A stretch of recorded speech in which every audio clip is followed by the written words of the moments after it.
Welcome dear student. तो last lecture में हम लोग समझ लिए थे एलिवेशन इन बॉइलिंग पॉइंट क्या होता है। जब हम एक सॉल्वेंट के अंदर नन वोलेटाइल सॉल्यूट डाल देते हैं तो क्या होता है, उसका बॉइलिंग पॉइंट इंक्रीज़ किया जाता है। ठीक है, उसके बीच में हम लोग क्या फॉर्मूला होता है वो फाइंड किए थे और कुछ न्यूमेरिकल प्रॉब्लम भी बनाए थे। ठीक है, तो आज हम लोग समझते हैं डिप्रेशन इन फ्रीजिंग पॉइंट क्या होता है।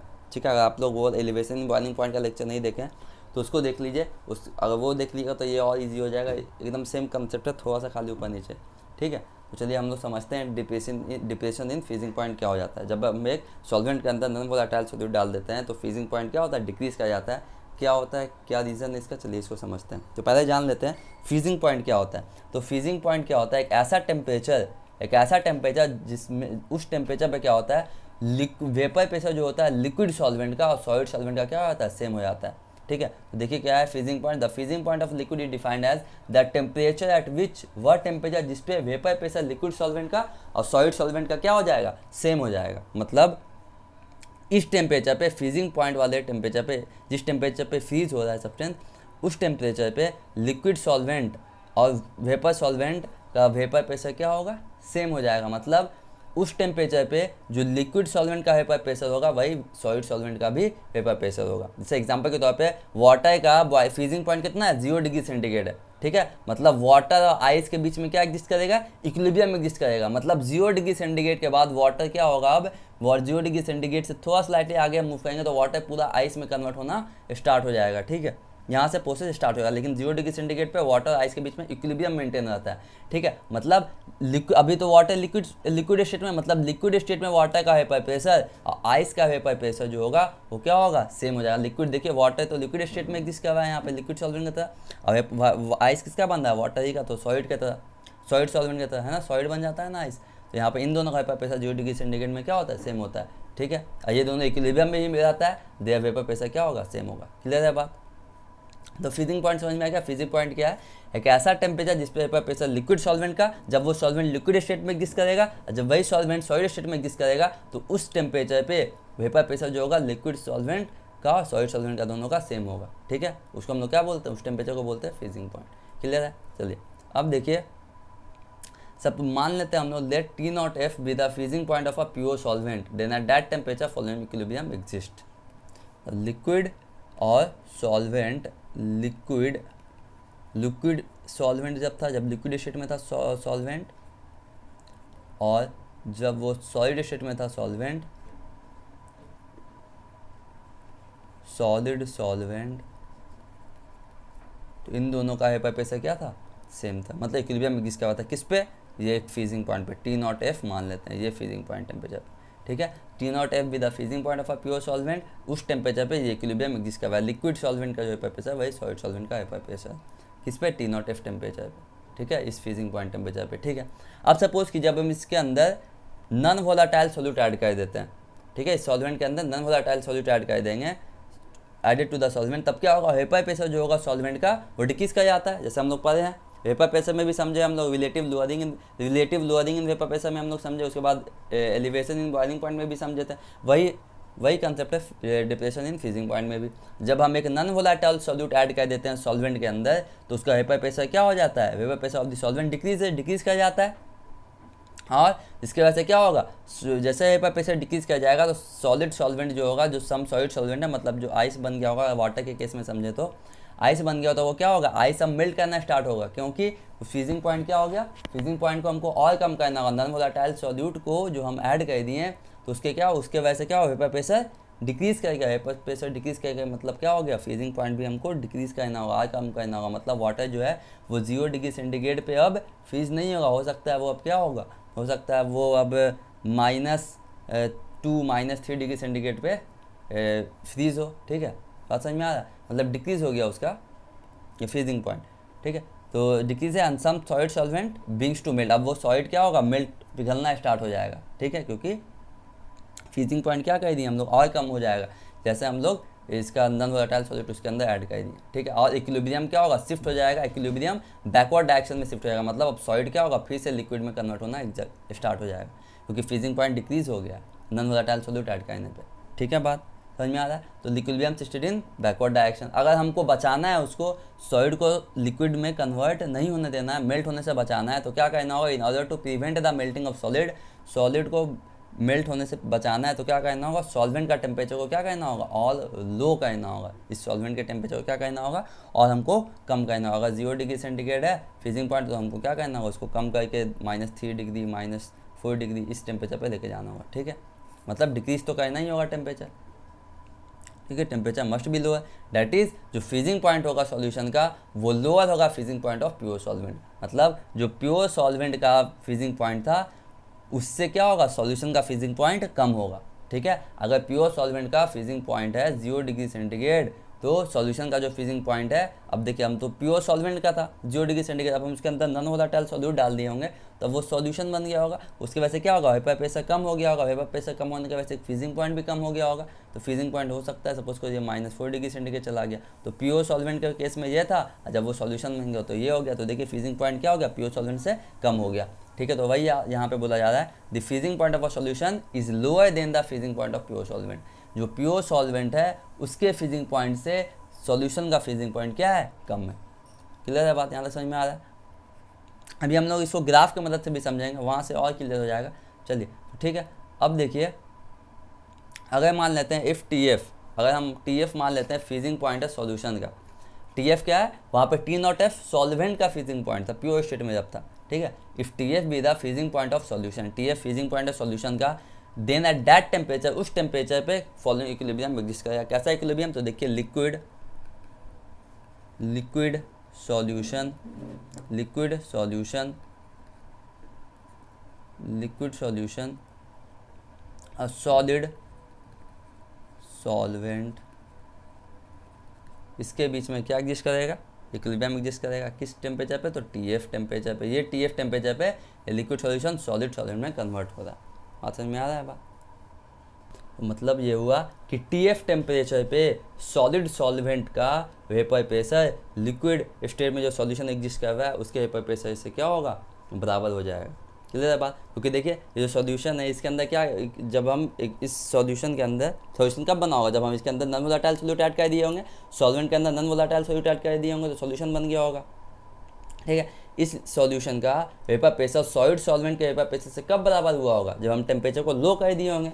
ठीक है ना, क्योंकि देखिए नॉन वोलेटाइल सॉल्यूट को ऐड करने पे वेपर प्रेशर क्या होता है, डिक्रीज कर जाता है, वेपर प्रेशर डिक्रीज हो जाता है। इसका मतलब क्या, फ्रीजिंग पॉइंट भी क्या हो गया, कम हो गया। तो TF टेम्परेचर पे इस सॉल्यूशन का वेपर प्रेशर सॉलिड सॉल्वेंट के वेपर प्रेशर से बराबर होगा। मतलब जब वो सॉल्वेंट 100 डिग्री में एग्जिस्ट करेगा उसके, ठीक है, किस टेम्परेचर पे, तो TF पे। और यहाँ पे T0F पे एग्जिस्ट क्या होता है, प्योर स्टेट में था।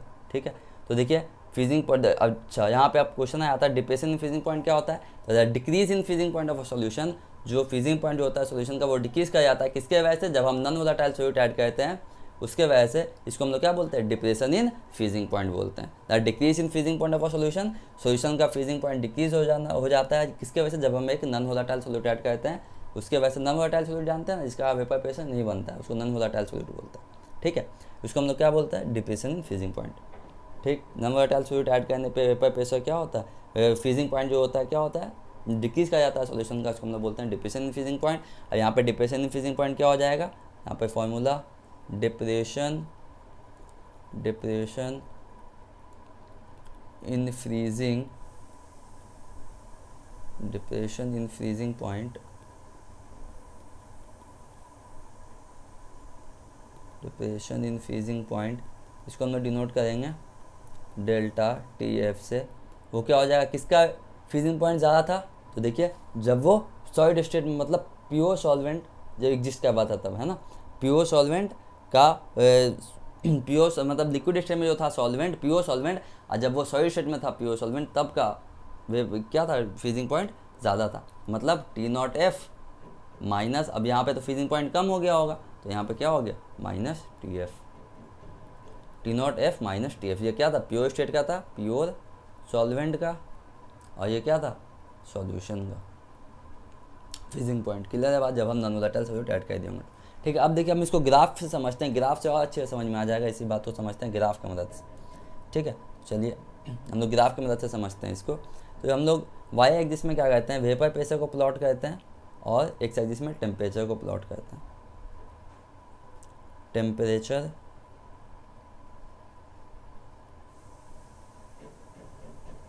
अब आई इसमें हम लोग प्लॉट करते हैं वेपर प्रेशर। अब आप लोग जानते हैं वेपर प्रेशर जो होता है वो डायरेक्टली प्रोपोर्शनल होता है टेम्परेचर के। जब हम लोग वेपर प्रेशर पढ़े थे तभी समझ लिए थे जैसे जैसे टेम्परेचर बढ़ाएंगे उतना वेपर प्रेशर क्या होगा, इंक्रीज कर जाएगा। Vapour pressure directly proportional to होता है क्या, टेम्परेचर के।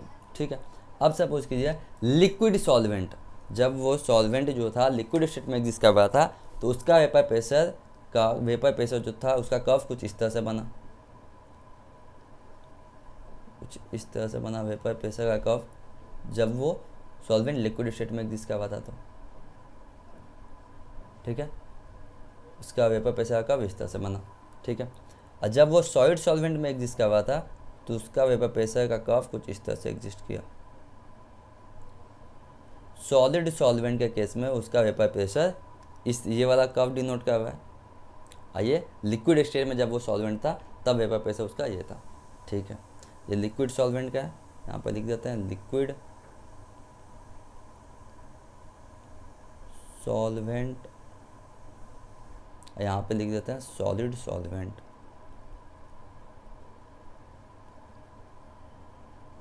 ठीक है, अच्छा हम लोग फ्रीजिंग पॉइंट कब बोलते थे, फ्रीजिंग पॉइंट जो होता था लिक्विड का कब कहलाता था वो, मतलब जब वो लिक्विड सॉलिड स्टेट में एग्जिस्ट कर रहा था और जब वो लिक्विड सॉलिड स्टेट में एग्जिस्ट कर रहा था, जब वो लिक्विड स्टेट में एग्जिस्ट कर रहा था तब। ठीक है, जब वो सॉल्वेंट लिक्विड स्टेट में एग्जिस्ट कर रहा था, जब वो सॉल्वेंट सॉलिड स्टेट में एग्जिस्ट कर रहा था तो उन दोनों का वेपर प्रेशर क्या होता था, सेम हो जाता था उस टेम्परेचर पे। मतलब वेपर प्रेशर इसका कब सेम होगा, लिक्विड जब वो सॉल्वेंट लिक्विड स्टेट में एग्जिस्ट कर रहा था और जब वही सॉल्वेंट सॉलिड स्टेट में एग्जिस्ट कर रहा था तो उसका वेपर प्रेशर किस टेम्परेचर पे सेम हो रहा है। तो देखिए इसको हम लेके आएंगे, खींचेंगे थोड़ा इधर, तो कहाँ पे, यहाँ पे मैच करेगा। मतलब इस टेम्परेचर पे लिक्विड सॉल्वेंट का वेपर प्रेशर और सॉलिड सॉल्वेंट का वेपर प्रेशर क्या हो रहा है, सेम हो रहा है। मतलब देखिए ये वाला क्या है, मेरा फ्रीजिंग पॉइंट है किसका, सॉल्वेंट का। सॉल्वेंट का फ्रीजिंग पॉइंट मेरा ये वाला है। यहाँ से हम लोग एक लाइन खींच लेते हैं ये वाला। ठीक है, मतलब T नॉट, मतलब यहाँ पे मान लेते हैं ये हो गया T नॉट F, ये क्या है, फ्रीजिंग पॉइंट है किसका, सॉल्वेंट का। ठीक है, जब वो सॉलिड स्टेट लिक्विड स्टेट में एग्जिस्ट कर रहा था। ठीक है, अब सॉल्यूशन, जब इसके अंदर हम लिक्विड सॉल्वेंट के अंदर नॉन वोलेटाइल सॉल्यूट ऐड कर दिए होंगे तो उसका वेपर प्रेशर, लिक्विड सॉल्वेंट जब हम नॉन वोलेटाइल, इस सॉल्वेंट के अंदर नॉन वोलेटाइल सॉल्यूट ऐड कर दिए होंगे तब वो सॉल्यूशन बन गया होगा। अब उसका वेपर प्रेशर क्या होगा, कम ही होगा, डिक्रीज कम होगा इससे, लिक्विड सॉल्वेंट से तो कम ही होगा। जब वो सॉल्वेंट लिक्विड स्टेट में एग्जिस्ट कर रहा था प्योर स्टेट में, नॉन वोलेटाइल डालने पे क्या होता है, वेपर प्रेशर कम हो जाता है, तो सॉल्यूशन का वेपर प्रेशर क्या हो गया होगा, कम हो गया होगा। सपोज कि उस सॉल्यूशन का वेपर प्रेशर का कर्व ये कुछ इस तरह से बना, ये किसका है, सॉल्यूशन का वेपर प्रेशर का कर्व है, सॉल्यूशन का टेम्परेचर के साथ। ठीक है, अब देखिए सॉल्यूशन का वेपर प्रेशर इस सॉलिड सॉल्वेंट के वेपर प्रेशर से कब इक्वल होगा, तब वो सॉल्यूशन का क्या कहलाएगा, फ्रीजिंग पॉइंट कहलाएगा। तो देखिए क्या इस टेम्परेचर पे सॉलिड सॉल्वेंट और सॉल्यूशन का वेपर प्रेशर क्या सेम हो रहा है, नहीं। तो हमको क्या करना होगा, उसको और एक्सटेंड करना होगा, इसके इधर खींचना होगा। जब हम इधर खींचेंगे तो किस टेम्परेचर पे लगेगा, इक्वल हो रहा है। तो देखिए इस टेम्परेचर पे क्या हो रहा है, यहाँ पे इस पॉइंट पर सॉलिड सॉल्वेंट और सॉल्यूशन का वेपर प्रेशर क्या हो रहा है, सेम हो रहा है। किस टेम्परेचर पे, इस टेम्परेचर पे सॉल्यूशन का और सॉलिड सॉल्वेंट का वेपर प्रेशर किस टेम्परेचर पे इक्वल हो रहा है, इस टेम्परेचर पे। तो यहाँ पे हम एक ड्रॉ कर लेते हैं, मतलब हमको क्या कहना होगा, टेम्परेचर को लो कहना होगा। ठीक है, तब मेरा जो होगा फ्रीजिंग, तब ये सॉल्यूशन क्या होगा, फ्रीज होगा। क्लियर है बात। तो इसको मान लेते हैं क्या, ये TF है, फ्रीजिंग पॉइंट क्या है इसका, TF है इस टेम्परेचर में। मतलब समझ में आ गया यहाँ पे, मतलब डिक्रीज करना होगा हमको टेम्परेचर। ठीक है, जब vapour pressure non volatile solute add करने पे क्या हो जाता है, वेपर प्रेशर कम हो जाता है, इसके वजह से क्या होगा, सॉल्यूशन का फ्रीजिंग पॉइंट पे क्या होगा, डिक्रीज हो जाएगा। तो देखिए ये TF हो जाएगा। अब कितना डिक्रीज हुआ, कितना चेंज हुआ वेपर पे ये फ्रीजिंग पॉइंट, तो यहाँ से हम लोग फाइंड कर लेते हैं। क्या हो जाएगा, change in freezing point delta TF, तो T नॉट F ये ज़्यादा है freezing point minus low freezing point, तो क्या हो जाएगा, delta TF change in freezing point is equal to T not F minus TF।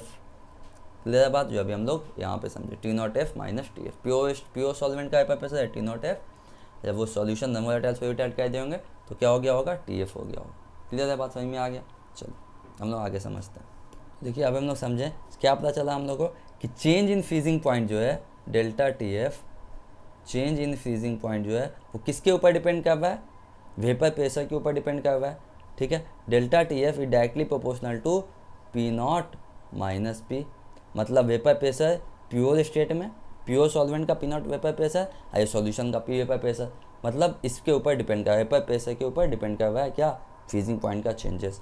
हम लोग पढ़े थे जब हम रिलेटिव लोअरिंग वेपर प्रेशर समझाए थे तो बताए थे कि चेंज इन वेपर प्रेशर जो है पी नॉट माइनस पी, ये डायरेक्टली प्रोपोर्शनल होता है number of mole of solute के N2 से, N2 से डायरेक्टली प्रोपोर्शनल होता है। ठीक है, तो अब हम ये पी नॉट माइनस पी के जगह पे यहाँ पे N2 पुट कर देते हैं, तो ये चेंज इन फ्रीजिंग पॉइंट जो है, डिप्रेशन इन फ्रीजिंग पॉइंट किसके, ये भी देखिए ये भी नंबर ऑफ मोल किससे डायरेक्टली प्रोपोर्शनल हो गया, N2 से, मतलब क्या डिप्रेशन इन फ्रीजिंग पॉइंट जो है वो डायरेक्टली प्रोपोर्शनल किसके हो गया, number of mole of solute के। मतलब अब हम लोग ये क्या, ये कॉलिगेटिव प्रॉपर्टी है, हाँ ये कॉलिगेटिव प्रॉपर्टी है। तो कॉलिगेटिव प्रॉपर्टी क्या होता था, तो हम लोग लास्ट क्लास में थोड़ा सा बात किए थे उसके ऊपर। तो एक ऐसा प्रॉपर्टी डाइल्यूट सॉल्यूशन का जो number of mole of solute के ऊपर डिपेंड करता है, मतलब एक the property of a dilute solution, एक ऐसा प्रॉपर्टी डाइल्यूट सॉल्यूशन का जो डिपेंड करता है number of mole of solute, कितना मोल सॉल्यूट एक गिवन अमाउंट ऑफ सॉल्वेंट के अंदर प्रेजेंट है।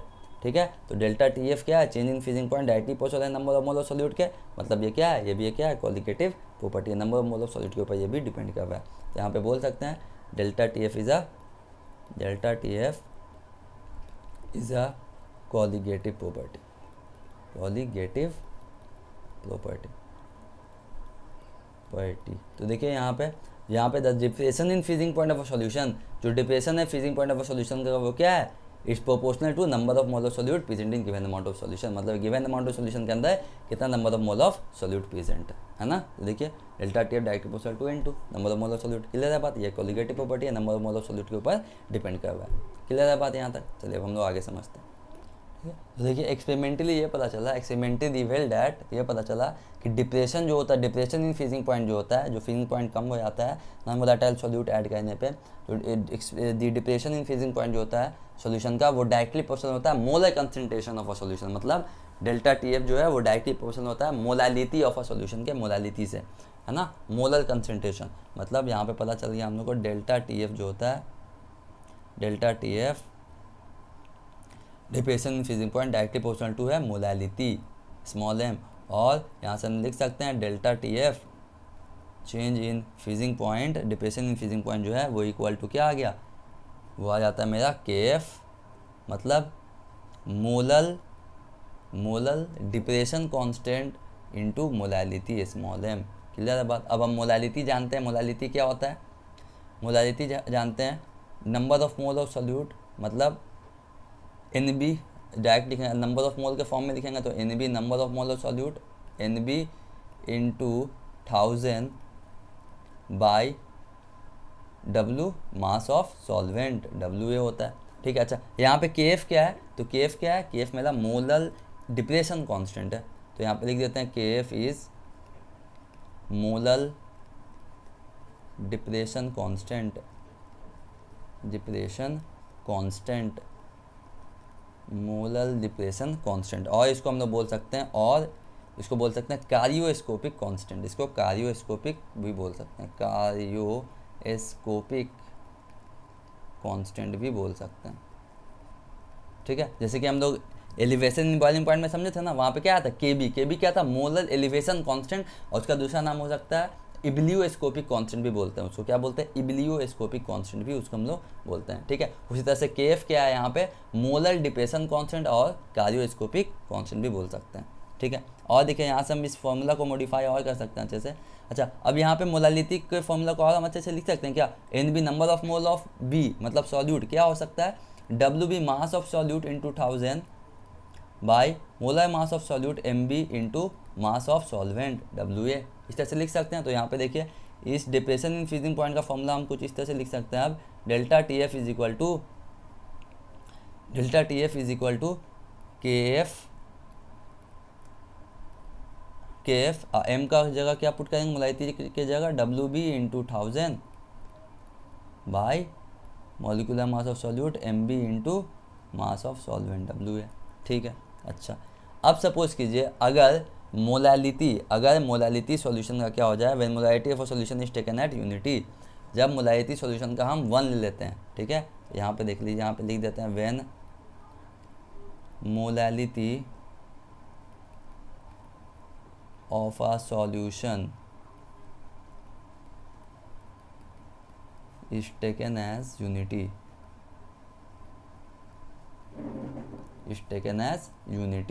अगर मोलालिटी सॉल्यूशन के मोलालिटी को अगर हम 1 मान लेते हैं तो यहाँ पे क्या हो जाएगा, देखिए m1 पुट किया तो delta TF depression in freezing point जो होगा वो इक्वल टू हो जाएगा किसके, मोलर डिप्रेशन कांस्टेंट के, KF delta F is equal to delta TF मतलब depression in freezing point is equal to क्या आ जाएगा, मोलर डिप्रेशन कांस्टेंट के बराबर हो जाएगा। तो मोलर डिप्रेशन कांस्टेंट को हम डिफाइन कर सकते हैं, क्या हो सकता है molar depression constant, molar depression constant और cryoscopic constant of a solvent is equal to depression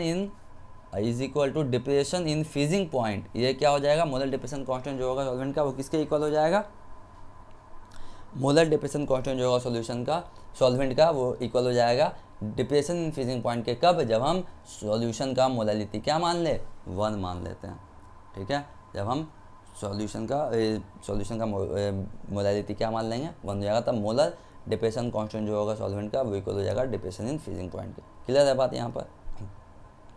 अच्छा अब देखिए हम लोग यहाँ से क्या किए, अच्छा फॉर्मूला भी पता करेंगे, डेल्टा TF का फॉर्मूला क्या आ गया हम लोग के पास, तो एग्जाम में पूछेगा मोलर डिप्रेशन कांस्टेंट क्या होता है, तो आंसर दे देना है, यही लिख देना है, ठीक है। तो डेल्टा TF जो हो गया, delta TF is equal to आ गया मेरा molar depression constant KB into mass of solute WB into 1000 by molar mass of solute MB into mass of solvent WA, ठीक है। अब इसी के फॉर्मूला को यूज़ करके हम लोग को न्यूमेरिकल प्रॉब्लम बनाना है, ठीक है। अच्छा KB का यूनिट क्या होगा, KB का यूनिट क्या होगा, तो बस वही जो हम लोग पाए थे KB का सॉरी यहाँ पे KB बोलना है, KF होगा ना यहाँ पे, KF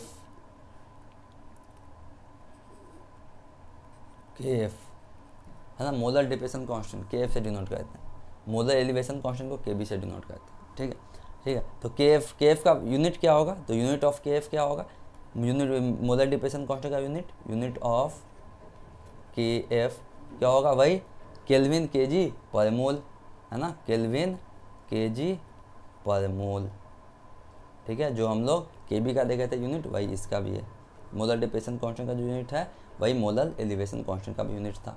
क्लियर है बात। चलिए अब हम लोग इसके ऊपर न्यूमेरिकल प्रॉब्लम बनाते हैं।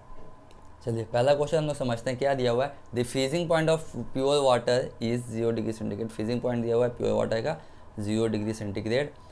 Calculate the freezing point of N aqua solution, एक एक्वा सोल्यूशन का फ्रीजिंग पॉइंट कैलकुलेट करना है जिसके अंदर 5% यूरिया और 10% ग्लूकोज है, ठीक है, बाई मास है, ठीक है, समझ में आ गया यहाँ पे, मतलब 5 ग्राम यूरिया है और 100 ग्राम ग्लूकोज है, 100 ग्राम सॉल्वेंट मतलब 100 ग्राम सॉल्यूशन के अंदर, ठीक है। वाटर का कितना ग्राम होगा वो हम लोग फाइंड कर लेंगे। अच्छा KF मतलब मोलर डिप्रेशन कांस्टेंट दिया हुआ है 1.86 केल्विन kg पर मोल, ठीक है। तो चलिए हम लोग फाइंड करते हैं, इसमें जो डेटा दिया हुआ है उसको कलेक्ट कर लेते हैं। तो हमको फ्रीजिंग पॉइंट T0F दिया हुआ है कितना है, 0 डिग्री सेंटीग्रेड, ठीक है। मास ऑफ यूरिया कितना है, मास ऑफ यूरिया का मास कितना दिया हुआ है, तो परसेंट स्ट्रेंथ बाय मास ये दिया हुआ है, मतलब बाय मास बोल रहा है तो मतलब 5 ग्राम, ठीक। मास ऑफ ग्लूकोज कितना दिया हुआ है, मास ऑफ ग्लूकोज तो दिया हुआ है देखिए 10 ग्राम 10 ग्राम, ठीक है। तो मास ऑफ वाटर में निकाल सकते हैं, वाटर का मास कितना होगा, एक्वा सोल्यूशन है मतलब वाटर के अंदर ये मिक्स होगा, देखिए एक्वा सोल्यूशन बोला है ना, तो वाटर के अंदर मिक्स होगा, तो मास ऑफ वाटर में निकाल सकते हैं, मास ऑफ वाटर का मास मतलब WA वो क्या हो जाएगा 100 माइनस टोटल कितना है, देखिए solute 5 gram plus 10 gram glucose, 2 solute है ना, यूरिया ग्लूकोज दोनों है, तो 15 ग्राम माइनस कर देंगे तो कितना आ जाएगा मेरा 85, तो मास ऑफ वाटर आ गया 85 ग्राम। क्लियर है बात। अब number of mole of solute निकाल लेते हैं हम लोग, ठीक है। Therefore number of mole of solute मतलब NB हम लोग निकाल लेते हैं, number of mole of solute. तो देखिए क्या है, given mass by molar mass हम लोग जानते हैं, नंबर ऑफ मोल का फॉर्मूला क्या होता है, given mass by molar mass कितना है, ठीक है। देखिए पहले तो यूरिया के बारे में समझते हैं। तो यूरिया का मास कितना दिया हुआ है, given mass 5 gram, by molar मास कितना होता है यूरिया का, मॉलिक्यूलर मास कितना होता है यूरिया का मॉलिक्यूलर मास होता है 60। कितना होता है 60। अब जानते हैं फॉर्मूला आप लोग क्या होता है, NH2CO यही होता है ना। अच्छा, नाइट्रोजन का कितना आइटम है, 2 है, हाइड्रोजन का कितना आइटम है, 4 है, ऑक्सीजन 1 है, कार्बन 1 है। ठीक है, देखिए नाइट्रोजन का एक आइटम का मोलर मास होता है कितना 14, तो 14 को 2 से मल्टीप्लाई 28 आ जाएगा। कार्बन का होता है, हाइड्रोजन का होता है 1, तो यहाँ पे हो जाएगा 4, ऑक्सीजन का होता है 16, कार्बन का एक आइटम का होता है 12। सबको ऐड कर देंगे तो देखिए 16 और 4 हो जाएगा 20 या 28 में 12 करना 40 या 40 टोटल कितना हो जाएगा 60। बात समझ में आ रहा है। तो इस तरह से कैलकुलेट करना है। यहाँ पे लिख दिया मोलर मास 60। ठीक है, अब ग्लूकोज का देखिए, ग्लूकोज का मास दिया हुआ है क्या, ग्लूकोज का मास दिया हुआ है 10 gram divided by molecular mass of glucose क्या होता है, देखिए C6H5H12O6, ये फॉर्मूला होता है मॉलिक्यूलर फॉर्मूला ग्लूकोज का। तो कार्बन के एक आइटम का मोलर मास होता है 12, तो 12 × 6 + 12 प्लस ऑक्सीजन के एक आइटम का होता है 16, तो 16 × 6 टोटल अगर हम कैलकुलेट कर लेंगे तो कितना आ जाएगा, तो आ जाएगा मेरा 180। ठीक है, तो यहाँ पे कितना आ जाएगा 180। ठीक है, अब इसको सॉल्व कर लेते हैं, हम लोग लिख लेते हैं क्या आता है answer. Number of mole of solute हमको पता चल जाएगा यहाँ से। Number of mole of solute कितना आ जाएगा मेरा, जब हम इसको सॉल्व कर लेंगे तो इसको डायरेक्ट कैलकुलेटर के अंदर आप लोग डाल के सॉल्व कर लीजिएगा, तो आ जाएगा मेरा आंसर 0.138। क्या आ जाएगा 0.138। Number of mole of solute कितना आ गया 0.138। ठीक है, अच्छा हम लोग को केएफ भी दिया हुआ है, केएफ दिया क्या दिया हुआ है, मोलर डिप्रेशन कांस्टेंट, और क्रायोस्कोपिक कांस्टेंट दिया हुआ है 1.86 केल्विन केजी पर मोल ये दिया हुआ है। ठीक है, हम लोग जानते हैं delta TF depression in freezing point का फॉर्मूला क्या होता है, delta TF is equal to जानते हैं केएफ क्रायोस्कोपिक कांस्टेंट और molar depression constant into molality. ठीक है, और इसके फॉर्मूला को हम लोग लिख सकते हैं इस तरह से KF into mole of solute mass of solute into 1000 by molar mass of solute into mass of solvent WA। ये WE/MB क्या कहलाएगा, number of mole of solute कहलाएगा। यहाँ पे और इसको अच्छे से मॉडिफाई करके इस तरह से लिख सकते हैं KF into NB number of mole of solute into 1000 divided by WA mass of solvent. ठीक है, अब इसको सॉल्व कर लेते हैं हम लोग। क्या फाइंड करना है, अच्छा डेल्टा TF का मेरा फॉर्मूला यहाँ पे लिख देते हैं एक बार। Delta TF change in freezing point का फॉर्मूला अब क्या आ गया, KF into number of mole of solute NB into 1000 by WA। अच्छा, चेंज इन फ्रीजिंग पॉइंट को क्या लिख सकते हैं, T0F प्योर स्टेट में, सॉल्वेंट का प्योर स्टेट में कितना था freezing point, minus TF solution का freezing point TF is equal to KF। अच्छा, यहाँ पे वैल्यू पुट कर देते हैं, KF का वैल्यू है 1.86, नंबर ऑफ मोल कितना दिया हुआ है सॉल्यूट का 0.138। ठीक है, 2 सॉल्यूट है, दोनों का निकालेंगे, समझ में आ रहा है, एक यूरिया एक ग्लूकोज, तो ये दोनों सॉल्यूट। ठीक है, into 1000 divided by mass of solvent कितना था, तो वाटर का देखिए, वाटर का मास 85 ग्राम, तो 85 पुट कर दिए यहाँ पे।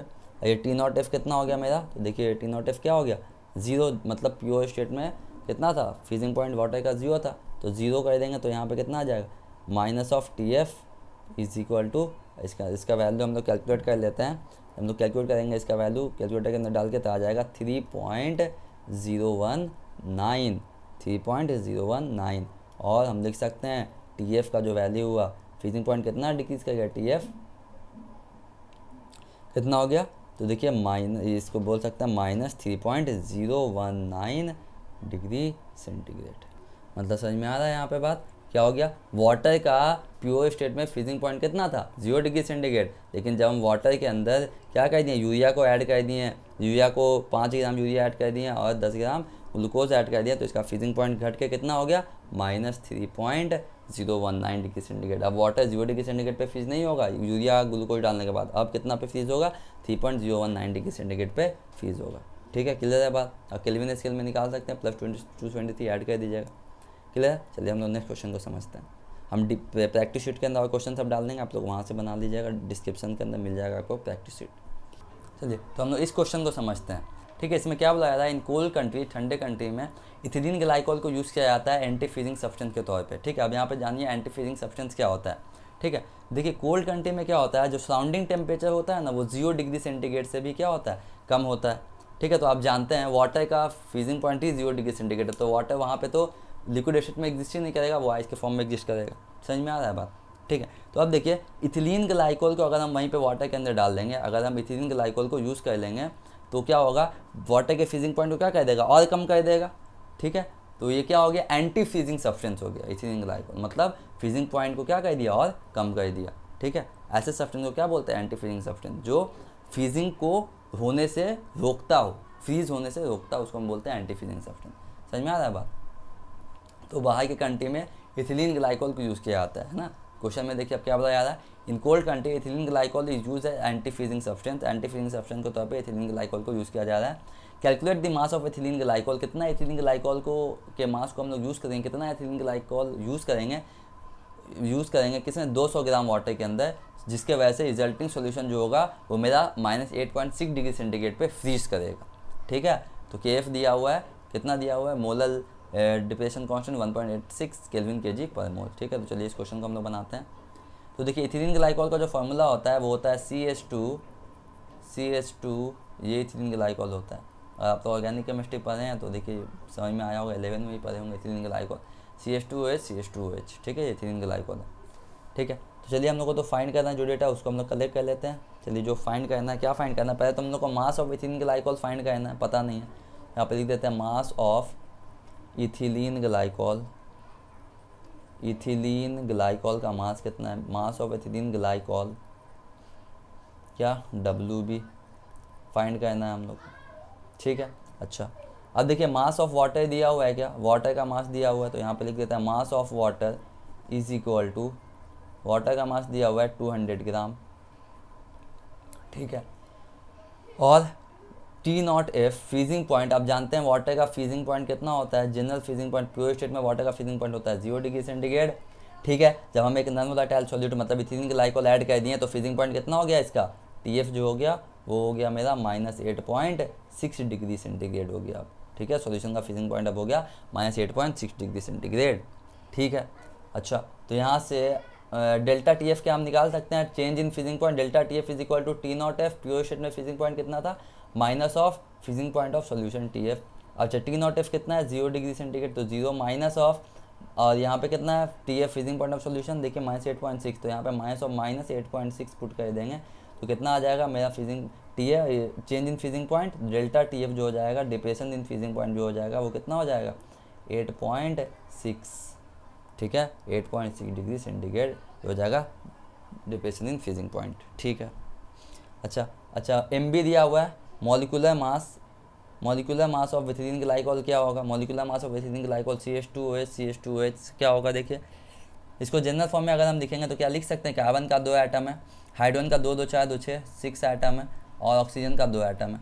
एक कार्बन एटम का मोलर मास होता है 12, तो 12 2 24 प्लस 1 × 6 प्लस 16 2 32। अब इसको ऐड कर देंगे तो कितना आ जाएगा मेरे पास 30, 24 और 6 हो जाएगा 30, मतलब 62, कितना आ जाएगा 62, मतलब 62 ग्राम पर मोल किसका मोलर मास है, तो इथिलीन ग्लाइकोल का। क्लियर है बात। हम लोग को KF पता है क्या, KF molar depression constant, molar depression constant पता है, क्रायोस्कोपिक कांस्टेंट कितना है 1.86 केल्विन केजी पर मोल, ये पता है। हम लोग वैल्यू पुट कर देते हैं, फॉर्मूला हम लोग को पता है, change in freezing point delta depression in freezing point जो है क्या होता है, delta TF is equal to molality into KF cryoscopic constant, molar depression constant into molality को डायरेक्ट लिख सकते हैं WB mass of solute into 1000 by molar mass of solute MB into mass of solvent WA। ठीक है, mass of water तो दिया हुआ, मतलब WA हमको गिवन है। अब वैल्यू पुट कर देते हैं, डेल्टा TF का वैल्यू पता है कि हाँ कितना 8.6, तो यहाँ पे 8.6 पुट कर देंगे, इज इक्वल टू KF का वैल्यू पता है 1.86, WB का वैल्यू कितना इथिलीन ग्लाइकोल यूज़ करना है वो हमको नहीं पता, वो तो फाइंड करना है, WB into 1000 by molar mass of ethylene glycol पता है हाँ 62 होता है, दिया हुआ है। WA कितना है, मास ऑफ सॉल्वेंट 200 दिया हुआ है, ये एक ज़ीरो, ये ज़ीरो, ये ज़ीरो, ये ज़ीरो कट गया, ठीक है। ये 2 5 ज़ा 10 कट गया, ठीक है। अब इसको हम क्रॉस मल्टीप्लाई करके सॉल्व करते हैं।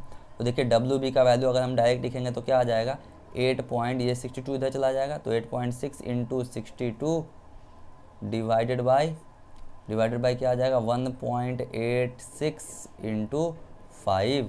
अब जब हम इसको कैलकुलेट कर लेंगे तो मेरे पास आंसर आ जाएगा, यहाँ पे आ जाएगा मेरा आंसर 57.3 ग्राम। तो ये आ जाएगा, मतलब 57.3 ग्राम जब हम इथिलीन ग्लाइकॉल वाटर के अंदर यूज़ करेंगे तब जाके उसका फ्रीजिंग पॉइंट कितना हो जाएगा, -8.6 डिग्री सेंटीग्रेड। समझ में आया बात? तो ये हो गया आंसर। क्लियर है किस तरह से क्वेश्चन को सॉल्व करना है? चलिए अब हम नेक्स्ट क्वेश्चन को समझते हैं। चलिए अब हम इस क्वेश्चन को समझते हैं। देखिए इस क्वेश्चन में क्या बोला जा रहा है, calculate the amount of ice that will separate out. कितना अमाउंट ऑफ आइस सेपरेट हो जाएगा जब हम कूल करेंगे सॉल्यूशन को, और out on cooling a solution containing, एक ऐसा जो सॉल्यूशन के अंदर क्या कंटेन हो रहा है, 86 ग्राम इथिलीन ग्लाइकॉल 500 ग्राम वाटर के अंदर यूज़ हो रहा है, ठीक है। फ्रीजिंग पॉइंट कितना हो गया, -9.6 डिग्री सेंटीग्रेड, ठीक है। अच्छा, तो KF फॉर वाटर दिया हुआ है, क्रायोस्कोपिक कांस्टेंट क्या है, 1.86 केल्विन kg पर मोल, ठीक है। चलिए क्वेश्चन को सॉल्व कर लेते हैं। तो समझ में आया क्वेश्चन में क्या बोला जा रहा है कि कितना amount of ice separate out होगा जब हम एक सॉल्यूशन को ठंडा करेंगे, कितना, -9.6 डिग्री सेंटीग्रेड पे, जो क्या कंटेन कर रहा है, वो सॉल्यूशन कंटेन कर रहा है 86 ग्राम इथिलीन ग्लाइकॉल 500 ग्राम वाटर, ठीक है।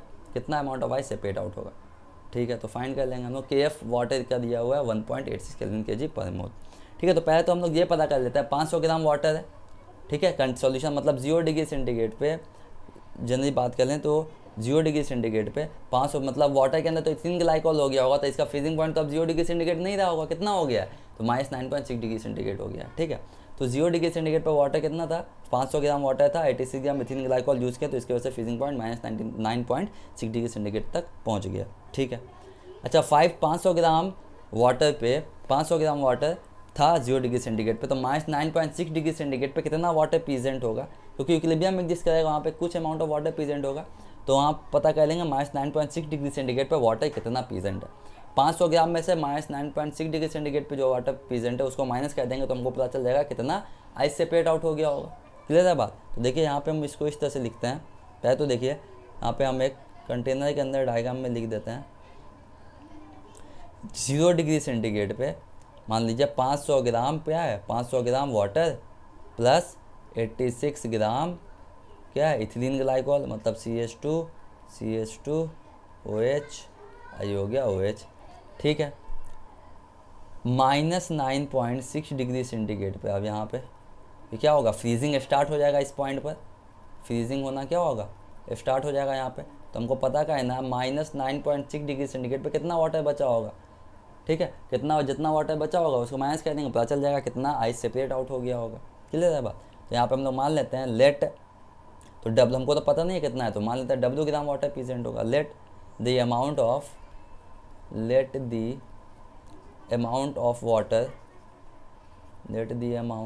वाटर present in solution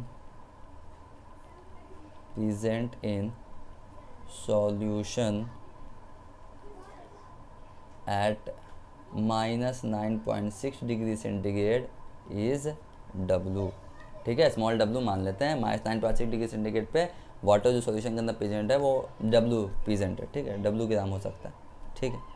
अच्छा हम लोग को क्या दिया हुआ है, देखिए जो डेटा दिया हुआ है, मतलब T not of pure state का फ्रीजिंग पॉइंट जानते हैं वाटर कितना होता है, 0 डिग्री सेंटीग्रेड, और सॉल्यूशन बनने के बाद कितना हो गया फ्रीजिंग पॉइंट, -9.6 डिग्री सेंटीग्रेड, ये हमको पता है, ठीक है। तो यहाँ से हम लोग पहले डेल्टा TF निकाल देंगे, change in freezing point, depression in freezing point कितना आ गया, डेल्टा TF का वैल्यू तो जानते हैं T not F minus TF होता है फॉर्मूला। अब T नॉट F का वैल्यू कितना है, 0, प्योर स्टेट में 0 डिग्री सेंटीग्रेड है, उसके बाद -9.6 कर देंगे तो कितना आ जाएगा, 9.6 डिग्री सेंटीग्रेड इतना डिप्रेस्ड जितना चेंज हुआ होगा फ्रीजिंग पॉइंट 9.6 डिग्री सेंटीग्रेड, ठीक है। अब देखिए KF का वैल्यू हम लोग को दिया हुआ है, KF का वैल्यू कितना दिया हुआ है, 1.86 केल्विन kg पर मोल, केल्विन kg पर मोल ये दिया हुआ है KF। अच्छा W भी दिया हुआ है क्या, W भी अभी हम लोग देखे थे ना, molecular mass of ethylene glycol कितना आया था, molecular mass of ethylene glycol आ गया था 62 ग्राम पर मोल के आसपास था, 62 ग्राम पर मोल, सही था ना। हाँ चलिए अब देखिए और कुछ दिया हुआ है। हाँ एम बी दिया हुआ है, डब्ल्यू बी सॉरी मास है ना, यहाँ पे एम बी का वैल्यू ये तो मोलर मास, मॉलिक्यूलर मास है ना एम बी का, तो ये वाला एम बी दिया हुआ है। और डब्ल्यू बी दिया हुआ है 86 ग्राम। मास ऑफ एथिलीन ग्लाइकॉल कितना दिया हुआ है 86 ग्राम, ठीक है। और हमको तो फाइंड कर लेना है डब्ल्यू, पहले तो हम लोग कितना मास है वो फाइंड कर लेंगे, कितना अमाउंट ऑफ वाटर प्रेजेंट होगा, ठीक है। तो डब्ल्यू फाइंड कर लेते हैं, मतलब डब्ल्यू ए जनरली बोलेंगे तो चलिए अब हम लोग को फॉर्मूला पता है, डेल्टा टी एफ क्या होगा, depression in freezing point is equal to K F into mass of solute W B into 1000 by molar mass of solute M B into W A, मतलब सॉल्वेंट का मास W मान लेते हैं, जो हम लोग डब्ल्यू माने, है ना। कितना अमाउंट ऑफ वाटर प्रेजेंट है डब्ल्यू। अच्छा डेल्टा टी एफ कितना है 9.6 is equal to K F का वैल्यू कितना है 1.86, डब्ल्यू बी का वैल्यू कितना है देखिए, डब्ल्यू बी का वैल्यू हो गया 86 into 1000 divided by M B का वैल्यू कितना है 62 इंटू डब्ल्यू का वैल्यू तो फाइंड कर लेना, ठीक है। तो हम लोग इसको क्रॉस मल्टीप्लाई करते हैं, सॉल्व करते हैं, फिर डब्ल्यू इज इक्वल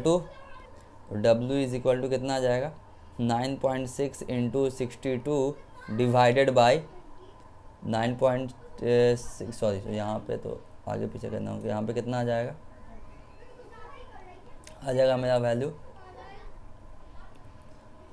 62, ठीक है। तो W का वैल्यू आ जाएगा मेरा 1.86 into 86 into 1000 divided by 9.6 into 62। अब इसको हम लोग यहाँ पे कैलकुलेट कर लेंगे, जो वैल्यू आएगा वो लिख देते हैं। तो जब हम लोग इसके अंदर सॉल्व करेंगे तो मेरा वैल्यू आ जाएगा कैलकुलेट करने पे 268.75 ग्राम। आप लोग इसको कैलकुलेटर में वैल्यू डालिएगा, ये आएगा 268.75 ग्राम, ठीक है। अब यहाँ पे मतलब क्या -9.6 डिग्री सेंटीग्रेड पे कितना वाटर बचा है, तो 268.75 ग्राम। 0 डिग्री सेंटीग्रेड पे वाटर कितना था, तो 500 ग्राम, ठीक है। तो कितना सेपरेट आउट हो गया होगा आइस, तो 500 ग्राम में से वाटर का मास जो -9.6 पे है उसको माइनस कर देंगे तो पता चल जाएगा तो कितना amount of ice separate out हुआ है। तो यहाँ पे लिख लेते हैं अमाउंट ऑफ आइस, वाटर ही ना आइस में कन्वर्ट हो गया होगा, amount of ice separate out is equal to क्या हो जाएगा 500 लिए थे इनिशियल वाटर, मतलब 0 डिग्री सेंटीग्रेड पे 500 वाटर प्रेजेंट था, -9.6 पे कितना प्रेजेंट 268.75। जब इसको हम लोग सॉल्व कर लेंगे तो आ जाएगा 231.25 ग्राम। इतना आइस क्या हो गया होगा सेपरेट आउट हो गया होगा। क्लियर है बात। क्वेश्चन को किस तरह सॉल्व करना है, तो कितना amount of ice separate out हो गया होगा, तो 231.25 ग्राम। क्लियर है बात। चलिए अब हम लोग रखते हैं आज हम लोग यहीं तक।